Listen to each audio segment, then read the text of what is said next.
I'm really looking forward to performing Mozart's Haffner Serenade, obviously with the Sydney Symphony Orchestra at the City Recital Hall in Angel Place. The Haffner Serenade, as opposed to the Haffner Symphony, for there are two different things, also both by Mozart.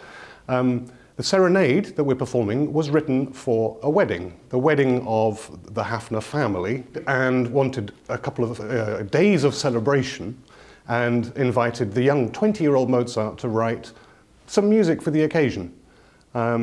So Mozart, you would imagine, churned out some bits for orchestra. There you go. Here's a nice serenade for the happy couple. And I've come to the conclusion that Mozart possibly couldn't control whether he was inspired or not, if you get what I mean. You know, you would think that a commission like that he would do it for the money, maybe, you know, and just sort of give something from the bottom drawer. But this is all top drawer Mozart. You will find, if you look up this piece on your streaming service or who's recorded it over the years, that a lot of violinists are quite fond of it. And the reason is there is a hidden violin concerto in this piece that most people have never heard. I have to switch from leading the orchestra to suddenly being a soloist and playing a couple of, quite virtuosic and show-off pieces in the middle of this serenade, and then we go back to the full orchestral mode. So that's why violinists want to play this piece, because you don't get a chance to play these amazing gems by Mozart otherwise. Those composers at that time were not necessarily thinking of a legacy way into the future, because that hadn't come about yet.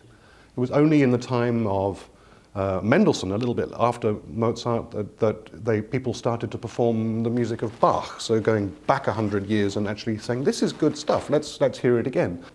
Now we have recordings, things that are beyond Bach, Mozart, Haydn's imagination, that we can document all of this music and go back and listen to it, and it will now be around forever.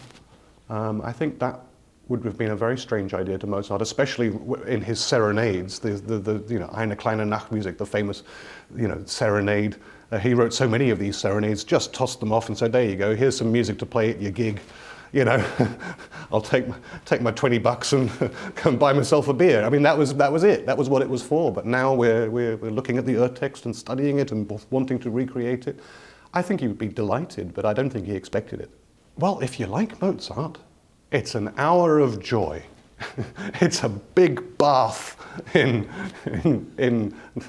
Wolfgang Amadeus and his artistry. And as I said, it's all music from his top drawer, utterly inspired, delightful, beautiful. Some of the themes will stay with you, and it's got all the contrasts. So even though it's an hour long, it's got marches and fanfares, and then a little a violin solo and a show-off violin piece, and then we do lots of dancing, and then there's this beautiful aria and variations and so on, and a big climax, trumpets and lots of virtuosity from the orchestra. It doesn't ever get dull. He keeps your interest in what he has to say for the whole thing, and if you like Mozart, I can't imagine a better way to spend an hour.